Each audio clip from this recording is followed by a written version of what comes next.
Guns, more guns, melee weapons, and iron. Minions, monsters, bosses, and co-op. Remnant, a Souls-like game, or so most people say. Hi everyone, my name is Wisa, and today we are going through the premise, mechanics, and updates of the game. If you enjoy this video, don't forget to like and subscribe to the channel for similar content. Without further ado, let's do it! Here are the top 10 things you need to know about Remnant from the Ashes. Number 1. Game Introduction. Remnant from the Ashes, developed by Gunfire Games and published by Perfect World Entertainment, is an over-the-shoulder, third-person action survival shooter that can be played as solo or co-op. This game takes place in a post-apocalyptic world being overrun by evil root monsters. As part of the few remaining humans, you have to do everything from defeating a variety of well-skilled enemies to looting and upgrading weapons and armor in order to reclaim the world that is yours. It was widely released on August 20, 2019 by the same development team who made Darksiders III last year. Number 2. Souls-like inspiration. Remnant is frequently being likened to Dark Souls because of several factors. The root monsters, from its minions to its daunting bosses, show us how deadly and dangerous they are. Enemies also have a visible tell that informs the player of when they will do an attack. It's not a guessing game because it always gives you time to react. With just a few swipes, your character's health easily diminishes by half, such that you have to either use a Dragon Heart or rush to a checkpoint. The Dragon Heart, which acts like the Estus Flask, heals about 80% of your health, while checkpoints act like bonfires because resting there enables your character and ammo stash to be revitalized. The only catch is, enemies respawn afterward. Stamina is also a factor, but instead of managing it for attacking and dodging, Remnant only uses it for sprinting and dodging. Now let's dig deeper into the game. Number 3. Choosing your archetype. It may come as a surprise that as soon as you play the game for the very first time, no character class nor archetype is there for you to choose from. This feature only becomes available in Ward 13 before starting a specific mission. There are 3 classes to choose from: Hunter, Ex-Cultist, and Scrapper. The Hunter excels at long-range combat with a trusty hunting rifle, repeater pistol for a sidearm, and a scrap sword for melee hits when things get dicey. The weapon mod, Hunter's Mark, can also highlight any nearby enemies, thus revealing their exact positions and increasing critical hit chance against them. The Ex-Cultist excels in mid-range burst damage combat using the Coach Gun and repeater pistol, while at close range, a scrap hatchet is utilized. The Mender's Aura weapon mod allows players to heal at a certain area. The Scrapper specializes in close-range combat and heavy melee damage using the Scrap Hammer. Despite this, you are still given 2 ranged weapons such as the Shotgun and repeater pistol to aid you when things get too hectic up close. The Hotshot weapon mod comes in handy for any ranged weapon, which converts regular ammo to fire ammo. This increases damage dealt and the chances of setting the enemy on fire. Note that these character classes are not set in stone, as you will still have the option to buy other weapons and armor later on in the game. For example, when you have enough iron and scrap, you can opt to buy a hunting rifle to replace your Coach Gun, even if the archetype you choose is an Ex-Cultist. Number 4. Basic combat. Combat is straightforward. You get 2 guns and 1 melee weapon, and you switch among these 3 depending on the enemy and the technique you wish to use. This is true for all 3 character classes. There will also be a number of times when you have to dodge enemy attacks. For dodging, you only have to press the spacebar. Controlling the camera angle will then change the direction of where you move.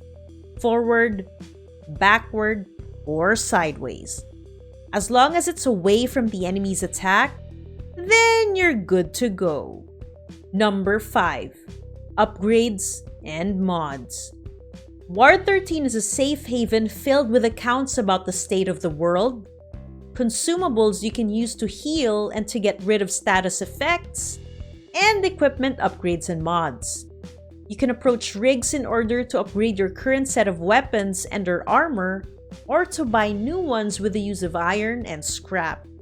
These materials are obtained in the outer world when you kill enemies or when you smash objects such as crates and vases.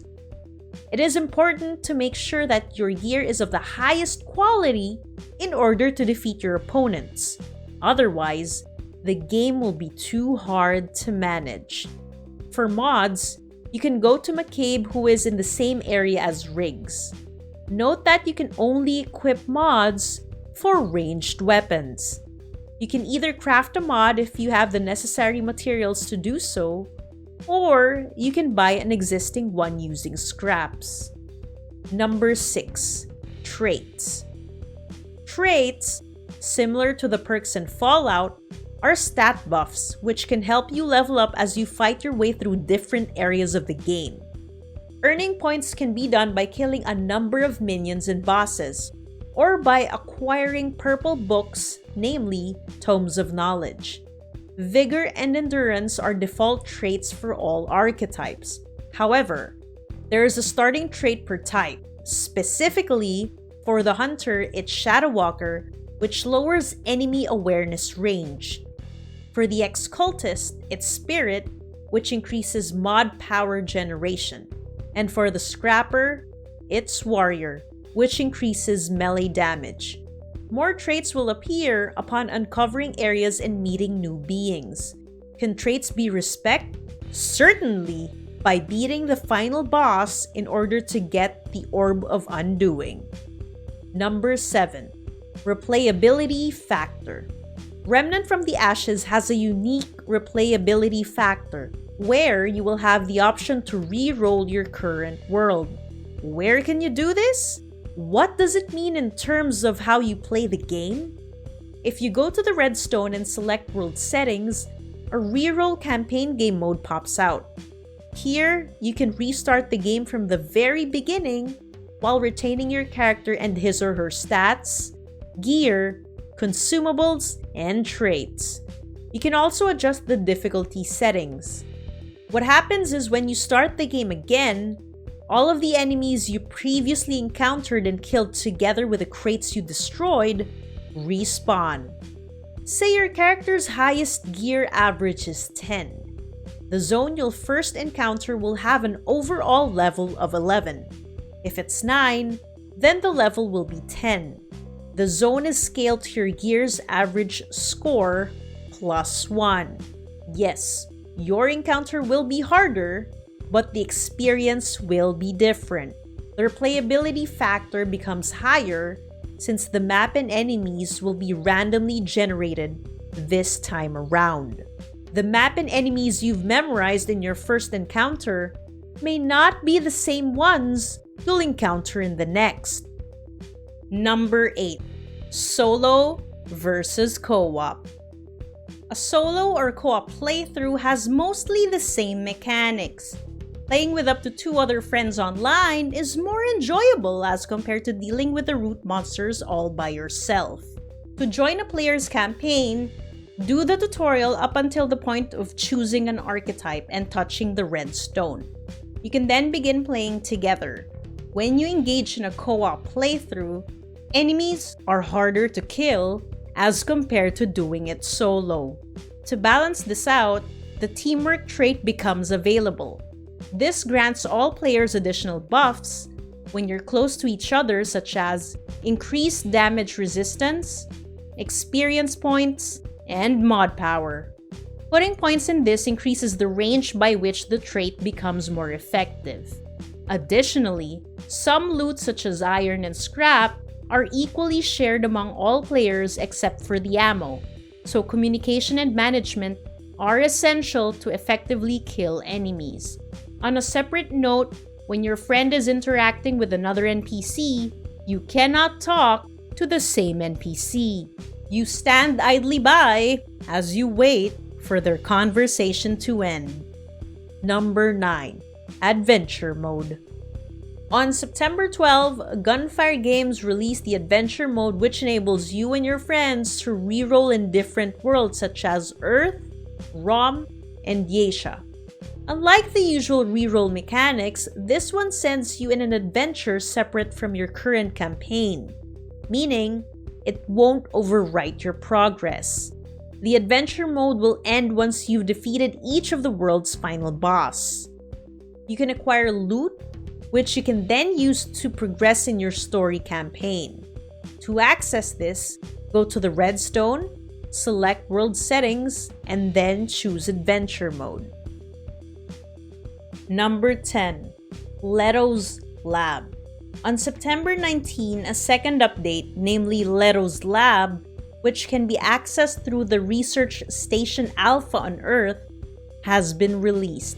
This dungeon quest adds to the lore's backstory with its own set of boss and puzzles.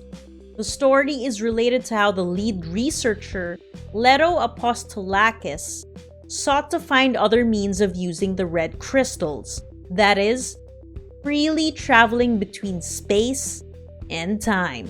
Eventually, his experiments led to one consequence after another, leading him to evacuate the lab. That's it for now. I am still finishing the game, so a full review will come later on. Let us know what you think in the comments section below. If you enjoyed the video, sharing and subscribing to the channel helps us a lot.